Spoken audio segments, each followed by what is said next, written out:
Good afternoon, everyone. Welcome to the first day of the month of June, 2025. Welcome to the Step Up, Make a Difference podcast. And Marty Durden, welcome to you, my friend. Hope everything is going well on your side. Yes, sir. Good day to you too, Mike. You're looking good there, and all is well. What a great guest we have lined up for today. I can't wait to get No going. doubt, no doubt. Known this guy for a long time, and he's been around and he's seen a lot, done a lot, and is still doing a lot. Especially here in the Columbus community, he's kind of come back here after some stints uh, in other places, and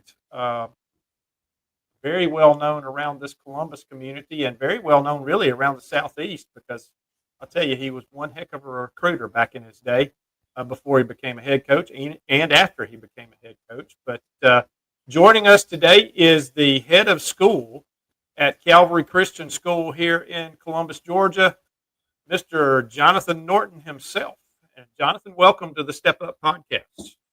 Thank you, guys. Thanks for inviting me to be on. Good to see you and Marty both.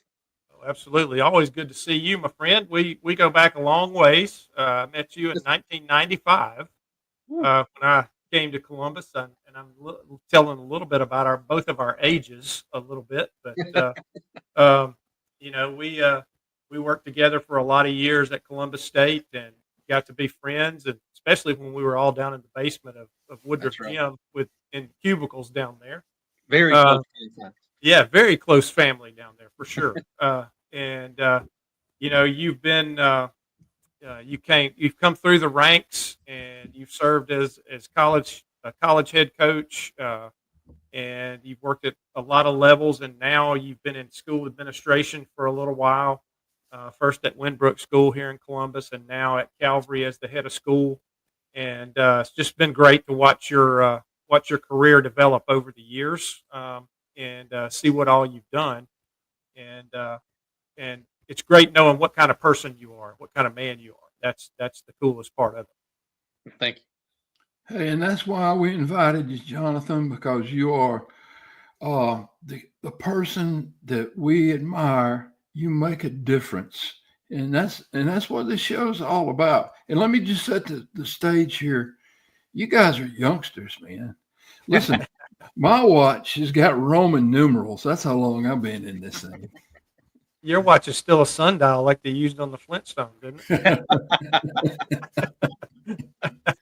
but uh, but yeah, we none of us are spring chickens, that's for sure. That's right. But Jonathan, Marty, and I started this podcast based on Marty's work, in servant leadership for coaches and athletes, and his writings and his curriculum that he's done called the Higher Standard. And we've tried to get guests and are continually trying to get guests who um, sort of go along with the theme of this podcast, and we just like to get them on here, let them tell their story a little bit, let them tell a little bit about what's worked for them and what works for them. And so um, we're hoping that today some people can gain some more insights into the coaching and administration side of things, and working with athletes, working with young people, because that's what you've done pretty much for your entire career. That's right. So Hey, Jonathan, let's start it off by just asking this question. Wherever I go and speak, I ask all the teachers, why do you teach? What is the why in your life? Man, that's a great question. And I ask that question all the time when I have a chance to speak to coaches and teachers and leaders as well, Marty. My why is pretty simple. I want to help. And when you put it in context of coaching and education, the focus is always on the students or the student athletes. And so my why is to help point students to Jesus, but then also help them achieve what their goals are in life. If whether that's a career, whether it's family, whether it's volunteerism, servant leadership, how can I help them accomplish their goals? And there's many different avenues of doing that, but that's my why is to just pour truth and love and experiences into the next generation and help make disciples out of the next generation. What a great answer. And the visual I'm seeing of you now is so appropriate. You're sitting there and the cross is up on your right shoulder. That's So right. it's like Jesus is on your shoulder, man. It couldn't be any better than that. That's right. And we obviously have a huge platform here at Calvary Christian with almost 900 students, but not just the students. We got 125 faculty and staff, and then we have the students' families, parents, grandparents, aunts, and uncles. So we have lots of people that we can reach and teach and disciple and just minister to each and every day. What a Johnny, let's go back a little bit and just kind of in a nutshell, let's kind of back up, back to when you were a younger guy. Okay. And you came to Columbus State University. You were working in the basketball program, I think, as a team manager. Just kind of chronicle your career going forward from there, and then we'll talk about some things to do with that after you speak on that. Okay. Well, like you said, to put it in a nutshell, I'm from the Metro Atlanta area, and I believe I felt, as not to take from Bobby Bowden's book, but I felt called to coach. And so I was looking at schools where I could go to get that opportunity, and Coach Herbert Green provided me that opportunity at what was then Columbus College, now Columbus State University. And he knew I wanted to coach, so I was his student trainer, manager. I did it all. I was the gopher trying to get my foot in the door because there's not many scholarships out there for a 5'10" guy that's not very fast and can't shoot. And but I wanted to coach and impact. I felt like college was something I did well, so I wanted to help college students, do that as well. So I was able to get on as an undergrad, as a student assistant, and then, Coach Sparks, thankfully, Jay Sparks, gave me an opportunity to be his graduate assistant, then full-time assistant with the women's program at CSU. And then I had the opportunities to go on and be a head coach at Lander University in South Carolina and Berry College up in Rome, Georgia. I know Marty's wearing a shorter shirt. I apologize. That's the crosstown rival there, Marty. And then came back to CSU. Jay Sparks was the AD, and he hired me back to be the head coach at Columbus State. And I felt, did that for 21 years, Mike, whether I was an assistant or a head coach at the college level with women's basketball, and felt the calling to then just the Lord changed, kind of changed my want tos and my desires. And I felt the calling to go into church ministry and Christian education and use my master's degree in education administration. And so for 9 years now, I've been serving in some capacity, either as a principal, head of school, and I've even served on church staff as an executive pastor, administrative pastor role. So, and going back through that, Jonathan, you've already mentioned a couple of names, but talk about some of your influences, maybe even as far back as high school or middle school, guys that influenced you and made you maybe want to be a part of this profession that you chose or that God chose for you. Another good question. I'll start back in my home. That's where it started, with a mother and father who were godly man and woman, who were servant leaders, and my dad coached me in a lot of different sports, whether it be football or basketball.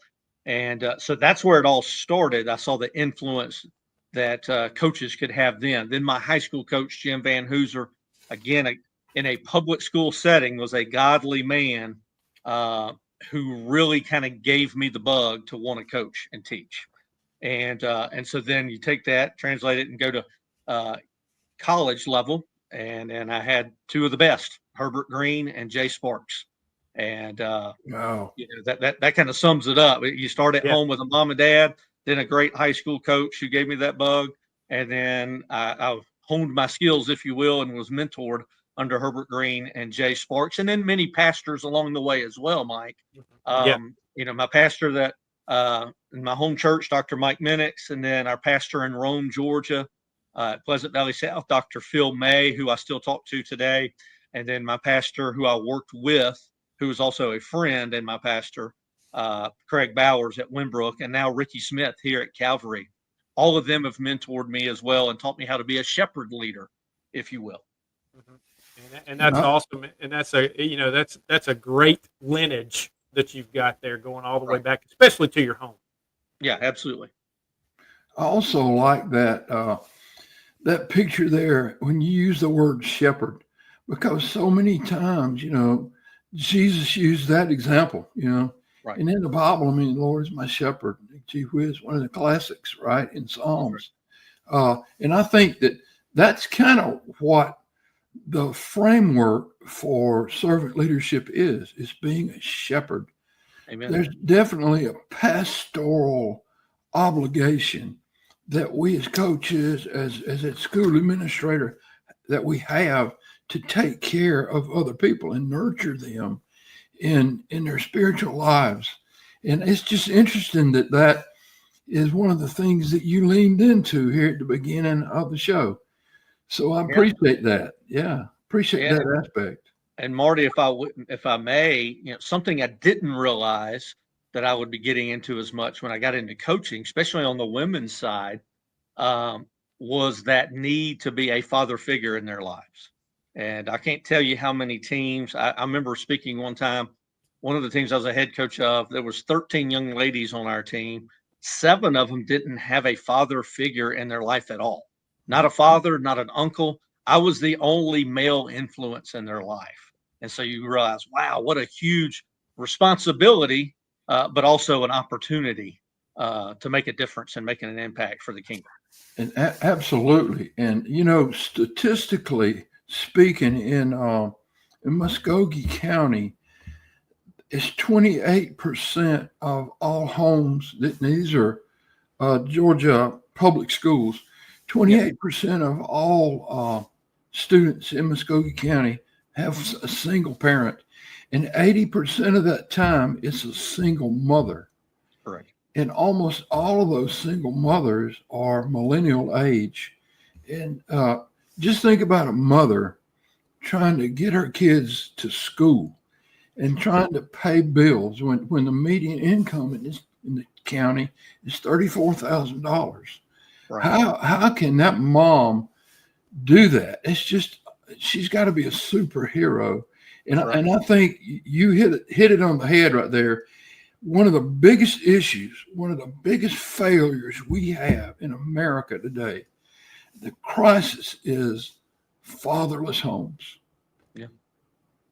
And coaches fill that gap so many times.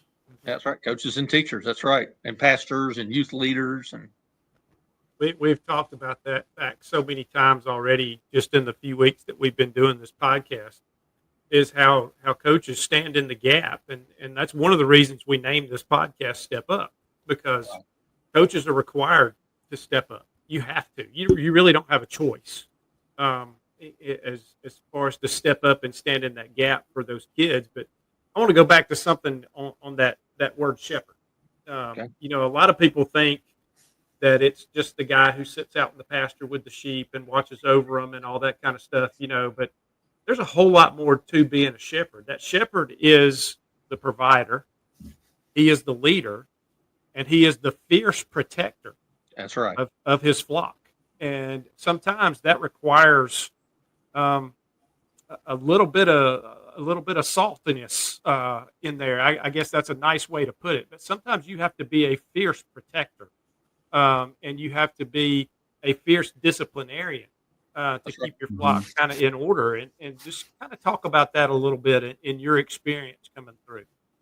Yeah, I think when you're talking about leadership in any capacity, but especially when you're leading young people, security, right, is number one, right? We want to protect those that we are responsible for educating, coaching, what have you. And so whether I was a coach traveling, you're always talking about security. What are we doing to protect our student athletes? And now as I oversee a school, is what can I do to protect our school? And each and every day that's at the forefront. We're constantly assessing it and reevaluating what can we do better, get the right people at the table to discuss it and give us the experience and the knowledge that we need. And with that sometimes becomes discipline, because you have to eliminate someone if they become a threat or of some sort of making our campus less safe, or just a less inviting environment, not the environment that we want on a Christian school campus. And so sometimes you got to make tough decisions, Mike.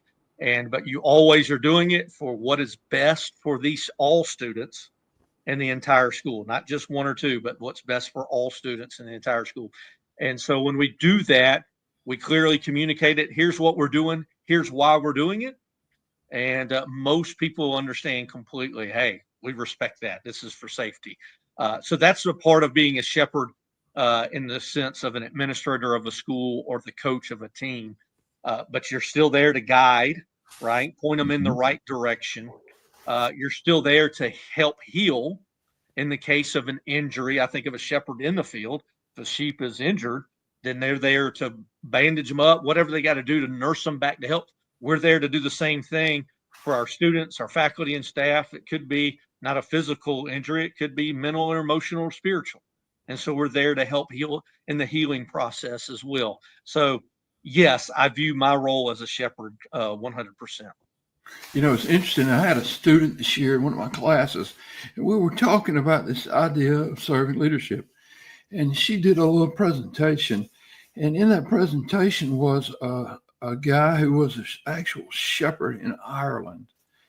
And the flock, the picture started, the flock was out in the field, in Ireland, they have those stone fences.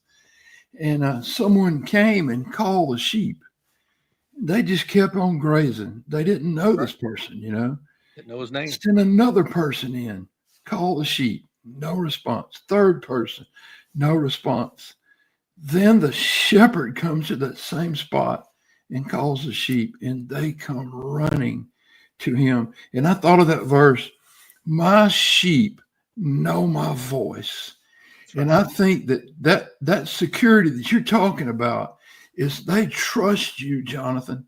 The parents trust you, Coach, and they want to entrust, it's their most precious possession is their kids. So that's really great that you brought that up. And to continue driving home that point, one of the books on the bookshelf behind me is The Shepherd Leader, talking from a pastor standpoint. But shepherds must smell like their sheep. Right? Yeah. We hear his voice. He knows our name. We know his name. We obey him. But we have to smell like our sheep, which means relationships, right? We got to know who they are. We need to know their name, their need, what makes them tick. And so it all comes down to relationships as well. And so because we have to be engaged in their lives. Being a servant leader is all about building those trust relationships. That's right. Yeah, I want you to, let's expand on that a little bit too, Jonathan, as far as building relationships and being a servant leader coach. We hear the term all the time. If you can watch ESPN when those guys are on there having their little talking panels and stuff like that, when they're talking about a coach coming in or a coach maybe reaching the end of his tenure, and the term buy-in comes up all the time. Is this team bought in? Are they going to buy into what this guy is putting out there when he comes and leads their program? This, that, and the other. But buy-in is always there. You hear coaches talk about it all the time. If I could just get these kids to buy into what we're doing. Or these kids have totally bought into what we're doing, and you can see it in the results. So I heard Bruce Pearl say it a lot this year about the Auburn men's basketball team, about how bought in they were, not only to the culture around the team, but to each other and serving each other. And I thought that was a tremendous example this year of how servant leadership as a coaching staff led to a really successful team, but also a very close-knit group of people. Talk about that a little bit, about what you've seen in your years as a coach and now as an administrator on how maybe you go about getting that buy-in going. Again, I think that's a great outside assessment of Bruce Pearl's basketball team. And when I think of that program, I think of enthusiasm, right? Optimism, energy. And so I think when you start with relationships, you get the right people at the table, you surround yourself with great people, and then you communicate clearly. It all starts with communication, right? And so you got to communicate a clear, optimistic, hope-filled message. Here's where we're going. Here's how we're going to get there. But it doesn't do you any good to have those right people around the table if you don't listen. I think a big part of communication that is often overlooked is listening. God gave us 2 ears and 1 mouth for a reason, right? Amen. Listen twice as much as we talk.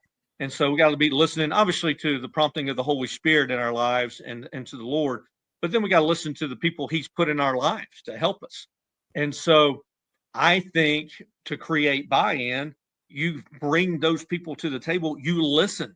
And I'm thinking just from the aspect of school administration, I have to sit down and talk with students, which I have a head of school council that I meet with, 2 people from each grade in the high school. What are you seeing? What are you hearing? What do I need to know? Then we have to have those conversations with parents as well. I have an open door policy here. And then we meet with our faculty and staff. What do you're the boots on the ground. You're in the classroom. What do you need? What can we do better? How can I help you educate and reach those people, those students better? And so I think that's the relationship piece and the communication piece to create buy-in. If they know that they are heard and that we're partnering with them, then they'll buy in. And if they hear and see a clear vision, here's where we're going. Here's where I feel like the Lord is leading us. Here's how we're going to get there. And I need everybody in the boat rowing in the same direction. Or as I like to say, we have to have the right people on the bus in the right seat. Sometimes people need to change seats. Some people don't need to be on the bus at all. And we have to identify that as well. But I think there's a football coach out there who talks about rowing the boat, and so you got to be rowing in the right direction. If you're all going in a different direction, then you're just going to be going in circles. And so communication, relationships, clear communication, clear vision, clear expectations, and surrounding yourself with the right people and letting everybody provide you feedback, that will ultimately produce buy-in. That's brilliant. And trust, is another thing, Jonathan, that you have to build among athletes, especially. But in your role now, you have to build that. Not only do you have to build it with your faculty, because Right. you're leading a faculty and a group of people who are, like you said, the boots on the ground every day, and they have to believe in you, and they have to believe what you say, and they also have to believe that you have their back. But that Right. trickles down through every level, all the way down to the student. That's right. And And trust is something you earn, Mike. exactly, Just because I yeah, got named the head of school doesn't mean they're going to automatically trust me. They don't know me. So I have right, to build exactly, relationships and earn that trust. And you can do that even when you're coaching and as a school leader. You got to also be willing to admit when you mess up. None of us have arrived. I make mistakes. And so I have to say, hey, I own it. I messed that one up. That was a bad decision. I'll learn from it and won't make the same mistake twice. Yes, unique to our profession. It's refreshing to hear you say that because coaching is one profession where you really can't run from your mistakes. I mean, all you can say is, "Hey, I thought it was a good idea at the time," but we have to own up. But it's so refreshing to see a coach say, "Hey, that one's on me." I just Yeah. think that's authenticity that brings to everything in that relationship. Yeah. And again, I think there's a biblical lesson there. If we teach our kids that we're going to make mistakes, we're going to fall short, but we have a heavenly Father who loves us and who wants to redeem us and restore us. And we need to do that same thing for our students that we're working with or leading as Mhm. well. When they mess up, hey, there's opportunity for redemption. We're going to mess up too. And so we just got to, I think, lead by example in that manner. but it's God doesn't expect perfection out of us, That's right. but He has created mercy and grace, That's right. and He knows that we're all going to mess up. He knows that we're going to go through difficulty, Right. and how we handle those situations is so important. And I think how we as coaches, we as administrators, we as teachers handle those bad situations in front of those kids sometimes goes That's right. as far as talking to them, because they see how we respond in these situations. Did we throw a fit, throw a tantrum, and storm out of the room and slam the door, or did we tackle it head on and fix it? Yeah. And it's a growing process, and sometimes we mess it up. I mean, Yeah. still to this day, as experienced, if you want to call it that, Yeah. as old as we are, as experienced as we are, we still mess it up. And I think how people that we are leading, whatever age group it is, see us when we handle a situation like that is huge. Yeah, Mike, man, I love that point of how you respond, right? In leadership, you're always going to be, uh, you're just going to have different challenges. We can't control how other people act, what other people say, whether it's in coaching another team, another group of fans, in school leadership. We don't know how a parent's going to respond, or again, another school at some event or activity. How we respond in leadership is critical. We can either point people to Jesus or we can point them away. Especially as a Christian school, like I say, that's how a Christian acts. And so our response is critical because more often than not, there's going to be some challenging things that we have to respond to, and we have to respond in a calm, Christ-like manner. It'd be the aroma of Christ. Yeah. Growing up as a minister's son all my life, especially in mostly small rural type churches. I mean, I've seen that so many times, of how do you respond? And I saw my dad, how he handled those situations, and he would be calm, he would be collected, and sometimes people wouldn't be. No, I've seen him called all kind of names in a church conference, and different things like that, and he always just kind of responded the same way, even keel, and he wanted to lead the church through that. Sometimes he did, sometimes he didn't. Right. Usually if he didn't, it ended up that God opened a door somewhere else for him to go, and needed to put another leader in that place, maybe that could do something a little different. And I think that's the way it is in the coaching profession as well.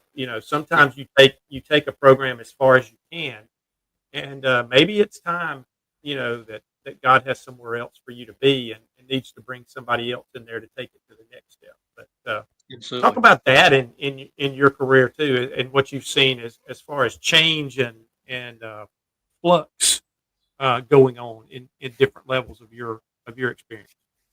Are you talking about from the coaching part of my career, or Yeah. Well, really both. Anything in leadership, where how does flux and change affect what you do? Yeah, well, the only thing constant in life is change, right? so, Yeah. so we have to be willing to learn and change if we want to grow. And sometimes that can be painful if you fight it. Sometimes it can be very healthy and rewarding.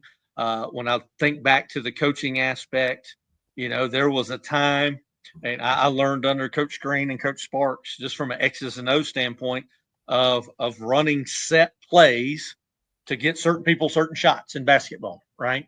And then the game kind of morphed into this motion style offense where there was freedom, and everybody, it seems like, had the green light to shoot it. And I had a hard time with that because that's what I didn't cut my teeth on that. And so I had to really study that part and hire good assistants who understood that part of the game better than me, and then try to marry the two together, do what I was comfortable with, but also change with the times, because I was going to be recruiting those type student athletes as well. And then, I can't imagine what it's like today's world with the NIL and the transfer portal. Goodness gracious. I'd look like Marty. I'd be bald headed if I was doing Yeah, man, that's what happened. But in coaching as well as now in school leadership, Mike, the flux is social media. Man, what a challenge. We deal with that every day. AI now. And so you have to hire people who are experts in the field, who stay expert, because it's ever changing. And that is not, I don't even have social media, never have. And so I have to have people that are really good at it, that I trust, to help monitor it, but then teach our young people and our faculty and staff, our parents, the dangers of it, but then also how to use it for good. And so that's probably the biggest thing I'm dealing with right now, is just the dangers of technology and social media, and on our campus, off our campus.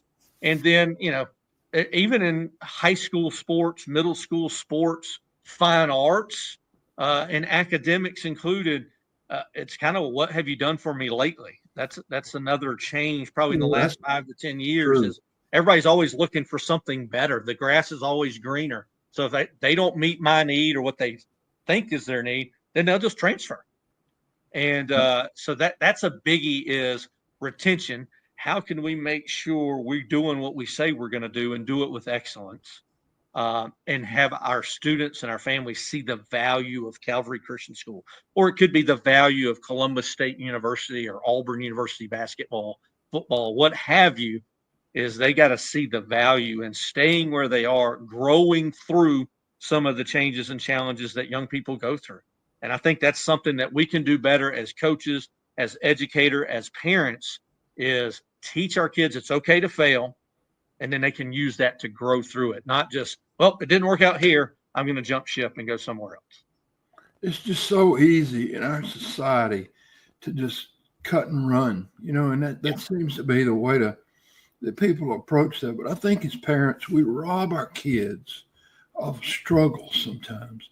And that struggle is what makes us and defines us in our lives. We need that. Without an enemy, there's no hero. And that's the way life was meant to be. God lays these burdens and these obstacles in our life. And when people pray to be blessed, I remember one time I heard an old preacher in the Southern Baptist Church, a little old bitty church where we had dinner on the grounds after, those days, Mike, you were raised in it. Oh, yeah. I was raised in it. Yes, sir. And he was telling the story about a guy who got bit by a rattlesnake. And his name was Sam. And so he called the preacher to come pray for him. He was in the hospital. So the preacher goes and he prays. And in his prayer, he says, God, please bless Sam. Please help him live. But maybe thank you for that rattlesnake, because old Sam hadn't been to church in a year. And the first thing he did was call your name when he got bit by a rattlesnake. So sometimes that's what's missing in our life. We want to sanitize everything for our kids, make it too easy. Like my father always said, the thing that I would wish on my worst enemy is an easy life. Yeah. It took me a long time to get my head around that. But that is the truth. We need challenges, and we need to make those challenges for these kids. Now, we're around to help them, right? But they need to sail through storms. I think we rob them of that. And I think today's culture is, like you said, to shelter them from it, make it easy for them, just step in and help them through a struggle or a problem or a failure. And that's the worst thing we can do for them, because that's not real world. When they get a job, there's going to be struggle. When they get married, it's not always easy. And so if they're right. taught that it's okay to cut and run, then they'll do that the rest of their life in every tough situation. And we certainly don't want them doing that in their marriage or with their children or in another job or in their career. You talked about your father, Marty. I remember two things my dad used to tell me all the time, and Mike knows this. Unfortunately, we lost my father, went home to be with the Lord back in December, but I was blessed. 82 years, 63 years of marriage. And but two things he always taught me was, if I came home from a church service, Southern Baptist church, and I'd say, man, the preacher really stepped on my toes today. He'd say, well, son, if your feet ain't walking in the wrong spot, your toes won't get stepped on. A good point. But he would always say, my father served in the Vietnam War and he was drafted. And he would say he believed every young man should have to go through basic training, whether they wanted to make the military a career or not. He said they need that discipline and that struggle to make them the man they need to be for the rest of their lives. And I think I'm glad I didn't have to go through basic training, because I'm a wimp. But I see the value. I see what he was talking about, kind of what your dad was saying. He wouldn't wish that on his worst enemy. Wasn't there a study done about sea turtles hatching a few years ago, a couple of decades ago? I get the decades mixed up with years. I'm not like you guys. But at some point in history, they did a study on why there were so many sea turtles that were dying, that were just finding their head. And they went back and found out that, when sea turtles hatch, they leave the sand. Their moms lay the eggs in the sand when it's low tide, so they have to walk out into the ocean. It's their first voyage. They're out of the shell and they're struggling for life the minute they take their first step. And all these seagulls diving in, their perfect bite, And So, with all of the well-intended ecologists trying to save sea turtles, they helped them to get into the ocean, and so they came to the conclusion that what's robbing these while they're dying, what's robbing them, is because they took that away from them. That first step in their life was the beginning of their struggle, and that something about that. Those first few steps is what made them survive or not survive. We do right. that in our society by making things too easy on our kids. Yeah. Jonathan, you mentioned something earlier, and Marty, you have to correct me if I'm wrong here, but in our episodes, you've mentioned a couple of times assistants and a staff. Yeah. And let's talk a couple of minutes about how important it is to have the right people on a staff and how to choose those right people when you've got something to accomplish and you know what your vision is. How important is it to have people that are going to join you in that vision and not be pulling in an opposite direction? Man, it is critical. You cannot do it alone. Life, the Bible tells us life wasn't meant for us to do it alone. And then when you take from a career perspective, when it's coaching, your assistants have to have the same heart as you do. They have to buy into your philosophy. They have to be strong where I'm weak, and then vice versa. So I think that makes a good team. And so I was blessed from the first time I was a head coach at Lander University. Now there for a while, when you're Division II, Mike, you get young, up and coming assistants in their first job or two or three, and so they're trying to climb the ladder. So and again, my job I felt like was to prepare and then help them find other opportunities. And so there for a while, I thought either I had a complex that I was not a cool guy or something because my assistants were getting bigger and better jobs and moving on. So I was trying to rehire every year. But they went on to have awesome careers, and some figured out it was whether it was college at Division I level as assistants, head coaches, high school head coaches that went on to win state championships that I still stay in contact with today.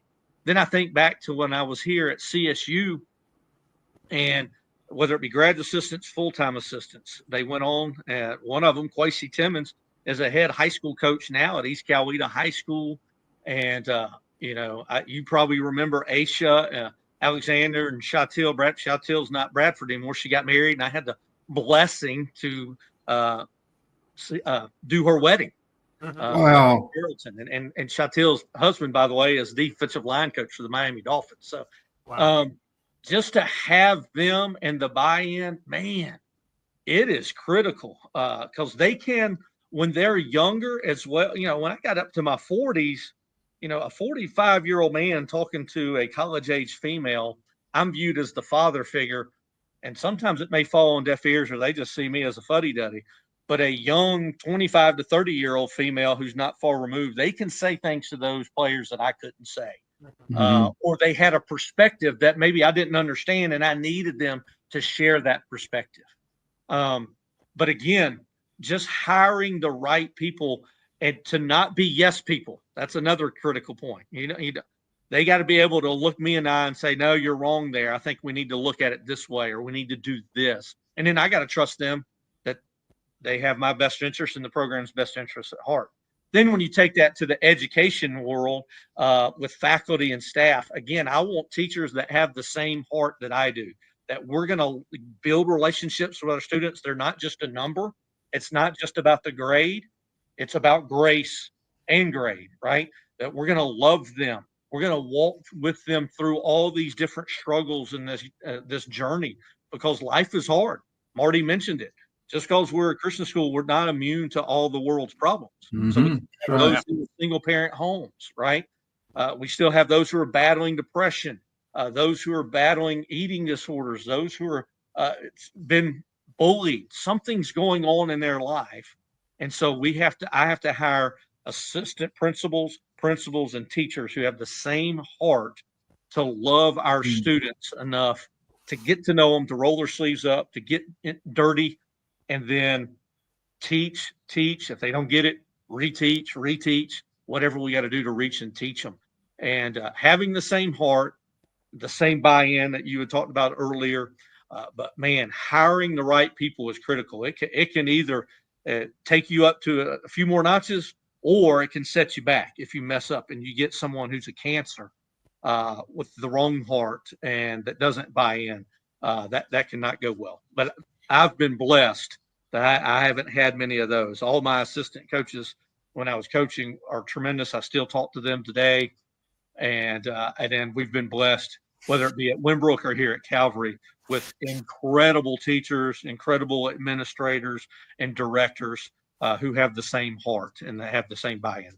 Man, if you're a leader out there listening to the show, that is the template right there. What you just heard is exactly the way you need to go about finding people to work with you. Great points there.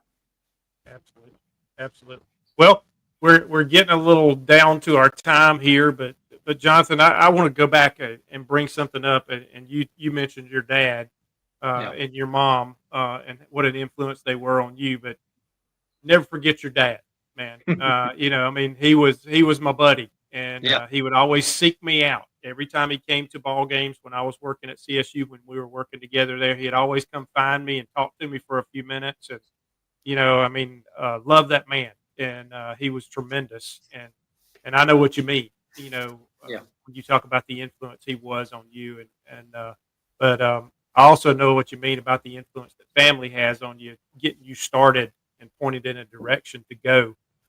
It's invaluable, and that brings us back to what we all do and what we've all done in our careers is being in that role where we could step up for people, where we could step up for young folks, where we could step up for other folks, and that's what this is all about. But just some final words from you, Jonathan, on what you got going on now, what's happening at Calvary, and what are you looking forward to in the time to come? Well, we just finished school a couple weeks ago. Had a daughter graduate, which is always scary. We're talking about feeling old. But we're in the summertime. Everybody thinks, well, school's out. You don't work. Well, wrong, because we're preparing for the next school year. And so we're just excited. God has blessed us at Calvary with our enrollment is up. We have a waiting list in most every grade level. Wow, he's that's sending great. He's sending the right people to teach and work here at Calvary. And so we're in the process of making a few tweaks and changes where we've got elementary school will now be K3 through 4th grade. And then our middle school will be 5th through 8th grade, not just 7th and 8th. So our middle school, and then high school is obviously 9th through 12th. We got a new high school leader, Matt Bell, who's coming to us from Muskogee County. We go back with him. Both of us do, Mike. We do. What a great hire that guy is. He's an ace. And that's all God's timing and working that out.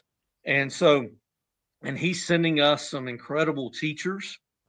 So we're excited what he's doing in the classrooms from an academic standpoint. We just this year, we had 49 of our 65 graduates received the Hope Scholarship. And so are qualified for the Hope Scholarship. But as Matt Bell says, now it's our job. We got to make sure we're preparing those kids to keep it, not just earn it, but keep it, be prepared. And we have some joining the workforce, but athletically, our sports programs, Coach Steve Smith's doing an awesome job with that. Fine arts with Lauren Wood. We're one of the top 24 drama theater programs with Disney's program of excellence. And so we got so many things going on extracurricular, but so many things going on our campus. Fulfill Day, Serve Day. We have a servant leadership program here that's awesome. Internship programs. And so I've just come in and then just trying to build on what Calvary was already doing under the leadership of Pastor Ricky Smith. And the Lord's blessing me with incredible faculty and staff, incredible principals, and awesome families and students who are wanting to partner with us, who've been very supportive of this new guy in my first year. And so I'm just real excited about the future. Are y'all, or are you, I noticed a new paved road down between the softball field and the football field, and I hear there's going to be a soccer field over there. Is that true? the soccer field is more of a long range vision, but that road is complete. We'll open it in the fall, and that will help tremendous with our traffic. You've both been on our campus, and you know the traffic challenges. So that will help with our middle school pickup and drop off tremendously. And then they won't be intertwined with some of our lower grades, our preschool pickup and drop off as well. So that's going to help. And then during a football game, soccer game, softball game, it will help with the traffic in those events as well. So the facility changes. We've got 4 new modular buildings that will wrap. They'll look just like the rest of the campus. We've got 4 of those going in. That will be a new library, and we need the space. And so we're constantly evaluating where can we find another classroom space or 2 because we need it because we're busting at the seams. But that's a good problem to have. Gosh, yeah. Oh, yeah. Absolutely. Well, they got the right man. Here's the one to close on. We had 108 students from August to today pray to receive Christ this school year. 108 students. That is outstanding. That's all you got to say right there, man. Yeah. That is what you're in the business for. They got the right man, Jonathan. That's why we ask you. Mike and I have so much respect for you, and we've been knowing you a long time. And to see you under pressure and the way you handle it, and it's just you've earned our trust, and that's why we invited you. You were great tonight. I appreciate it. You being here with us, and we'll have you back sometime as well. Anytime. You know, I love talking to you guys. I appreciate what you do. You guys have been great friends, great encouragers to me, and I love you guys and trust you guys and appreciate all that you do. We love you too, man. It means a lot. It's a great relationship that we have, and I think God is at the center of it. I really appreciate that. Amen. Well, I think God has led Marty and I to do this and get this started, and I've got plans for another one coming up that I'm trying to get going in the works, and some other things, and it's just kind of cool to watch. Yeah. Everything kind of fall into place a little bit as we go through this. We're looking at expanding out, getting some guests from further away than just the Chattahoochee Valley area, and right. We know people like you and several other people that we have that have connections. We may be calling on you to help us get in touch with somebody. Call me anytime. Yeah. If I don't know them, we'll find somebody that does, and we'll get you in touch with them. but knowing you as long as I have, and just the appreciation, and we are so thankful that you joined us today, and that you were willing to, as we always say, step up and make a difference, and that you go out every single day that you go to work. You go to step up and make a difference in the lives of not only of the students that you serve, but also the faculty, staff, the parents, the aunts and uncles, as you said, the extended family of Calvary, and we're thankful that you are where you are, and we're thankful for what you're doing, and we pray that your success continues. Thank you both. I appreciate it. And if we can ever help you, we're always there. We're not good looking or smart, and we don't know that much, but we do have a lot of research on the effectiveness of servant leadership. So if we can ever make a presentation or share that with you, however, we'd be happy to do that. Absolutely. So absolutely. Well, folks, thanks for joining us here on this first day of the month of June. Wow. Summer is upon us, 2025. Go out this week, find somebody that you can serve, and be willing to step up and make a difference in somebody's life as you go this week. Jonathan, again, thanks for joining us. For Marty Durden and for our guest, Jonathan Norton, this is Mike Peacock. We'll see you next week on Step Up, Make a Difference.